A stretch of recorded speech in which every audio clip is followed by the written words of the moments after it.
Good morning. It's Market Day Report. So glad you're with us as we start another trading day. It's the second trading day of the month and of the new quarter. Now, things got interesting yesterday in the markets. Let's start with overnight action, though, for corn. Now, what we had was a little social media post from the president that involved soybeans and China and 4 weeks. And the market, towards the end of the session yesterday, really turned around and took off. Corn going along for the ride, unchanged overnight at 416 and a half. Soybean market overnight pulling back just a bit, 10, 11 and 3/4. Down a penny and a quarter. Remember, though, that bean market yesterday was trading sub 10 before that announcement or that post. Wheat market overnight action up 2 3/4 on the old crop 512. Old crop for hard red up 2, 497 and a half, still below that $5 level. And then spring wheat, we're watching contracts in mixed territory in the overnight. Cotton market, well, 13 higher, 65.72. Brian Hoops, President, Midwest Market Solutions. Brian, you and I kind of had an interesting conversation on the radio side yesterday afternoon because this was after the president had already put that post out on Truth Social. So what was it and why did the market react the way it did? Yeah, good morning, Tony. So with the government shutdown, we don't have really any export business to talk about or export sales or anything to speak of. What happened yesterday? Well, we were, bearish throughout most of the session. And just when you think things are really bleak, President Trump comes out and says he is going to have a meeting in about 4 weeks with Chinese President Xi, and they will prioritize talks on soybeans and our U.S. farmers and buying U.S. ag products and making them available to China for them to purchase. You remember back in 2018, he had struck a deal with China at that time for China to buy U.S. soybeans and ag products, and they were buying massive quantities of it, about nearly 30 million metric tons of soybeans.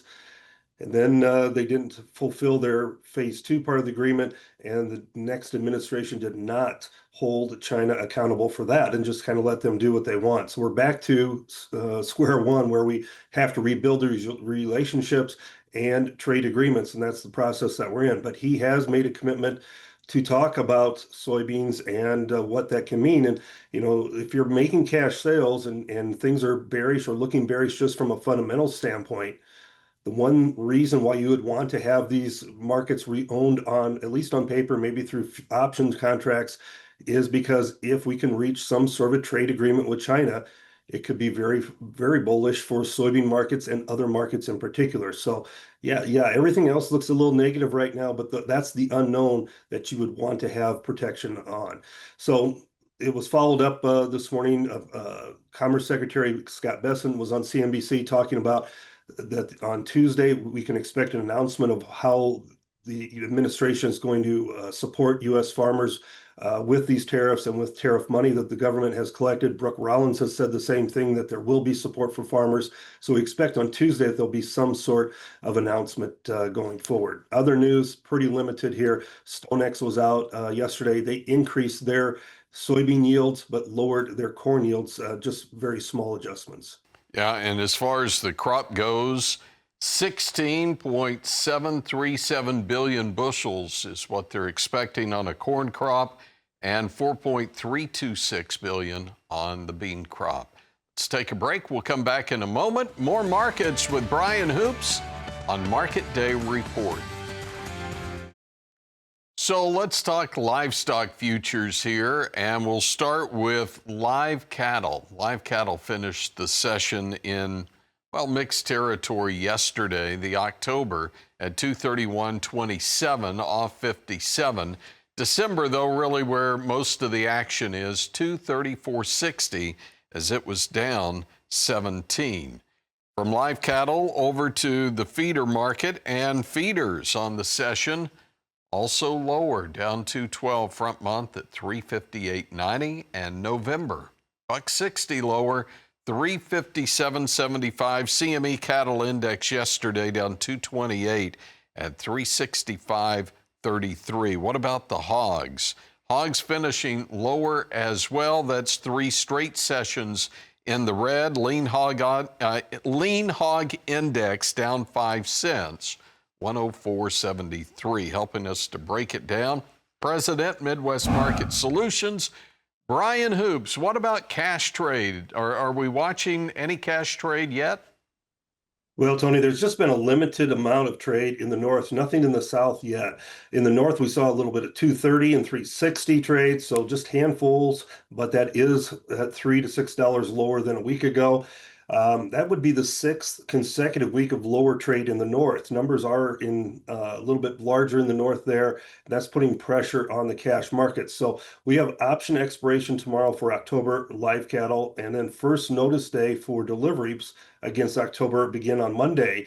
And we'll see where the southern trade develops. But that 230 is below where the futures are. Maybe we start talking about deliveries, which we haven't in quite some time. Haven't had any talk about it at all during the bull run of almost all of this year. In the hog market, futures were down and they're pulling back into support, but you highlighted the index, which is about $6 premium to the cash markets. That should be supportive, especially with October going off the board here in less than 14 days. So that should be supportive, I think, for the hog market on as they have broken a couple days in a row here, should find some support going forward. All right, just looking at some outside markets, let's talk precious metals. I know we talked about that yesterday on the radio side. Gold market has been up over 47% year to date. October at 38.88.4, but again, we're hitting all-time highs here in the gold market.